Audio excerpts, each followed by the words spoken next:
হে এভৰিৱান, আজিৰ ভিডিঅ'টো মৰ্ণিং ব্ৰেকফাষ্টৰ পৰাই ষ্টাৰ্ট কৰিছোঁ। তাৰ পাছতে আজি অলপ হেয়াৰ কেয়াৰ কৰোঁ বুলি ভাবিলোঁ। তেনেকুৱাতে গোটেই বাৰীৰ পৰা বস্তুখিনি তুলি আনি মিক্সিত মাৰি সানি ল'লোঁ।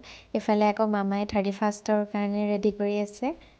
দুপৰীয়াকৈ আকৌ গা পা ধুই আমি আকৌ এফালে ওলাই আহিছোঁ। এইখন দেখিছে নহয়, এইখন দিখৌ নদী। দুপৰীয়াকৈ আকৌ মামাৰ এঘৰত ভাত খোৱা নিমন্ত্ৰণ আছিলে, লগতে আমিও গ'লোঁ, মামী, জীয়া, মই। তাৰপাছতে আমি আহিলোঁ দিখৌপুৰীয়া কাৰ্নিভেল চাবলৈ।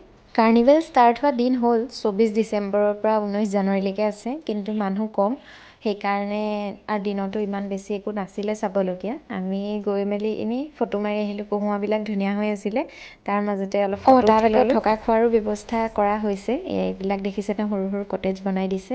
তাত আপোনালোকে বুকিং কৰি পেলাই থাকিব পাৰে, ৰাতিটো ধুনীয়াকৈ কটায়। তাত কিবাকিবি প্ৰগ্ৰেমো অনুষ্ঠিত হ'ব, সেইবিলাক এনজয় কৰিব পাৰে। আৰু এইজনী হৈছে জীয়া, মোৰ সৰু মামীৰ ছোৱালী। তাই সদায় এটাই কমপ্লেইন, মই বোলে তাইৰ নামটো আজিলৈকে ভিডিঅ'ত কোৱাই নাই, সেইকাৰণে আজি কৈ দিছোঁ।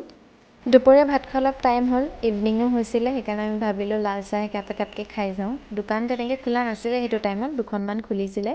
তাৰে এখনত আমি লাল চাহ এনেকৈ খালোঁ। বেলেগ বিশেষ একো নাছিলে, তাত বনাই আছিলে ম'ম' পায় আৰু কিবাকিবি। এইবিলাক ষ্টেজো বনাই থৈছে। মেইন প্ৰগ্ৰেম চাগে জানুৱাৰী মানৰ পৰা ষ্টাৰ্ট হ'ব ভালকৈ। কাৰ্নিভেলটো অনুষ্ঠিত কৰা হৈছে শিৱসাগৰৰ ইকো পাৰ্ক। এৰিয়াটো ফুকন নগৰ, ৱাৰ্ড নং 10, আৰু কণ্টেক্ট নম্বৰ দি থোৱাই হৈছে। আপোনালোকে যদি কোনোবাই আহি থাকি এনজয় কৰিব বিচাৰে, তেনেহ'লে কণ্টেক্ট কৰিব পাৰে নাম্বাৰটোত। ফটোজ ক্লিক কৰিবৰ কাৰণেও ধুনীয়া ধুনীয়া জেগা বনাই থৈছে তেওঁলোকে। এইফালে উভতি আহোঁতে আকৌ দেখিলোঁ দিখৌ নদী পাৰত ধুনীয়াকৈ পিকনিকো খাই আছে। পিকনিকৰ বতৰ ষ্টাৰ্ট হৈ গ'ল যিহেতু। শেষত মামীহঁতে মিঠাই ল'লে দোকানৰ পৰা, আৰু আমিও ঘৰলৈ আহিলোঁ। থেংকছ ফৰ ৱাচিং দিছ ভিডিঅ' এভৰিৱান।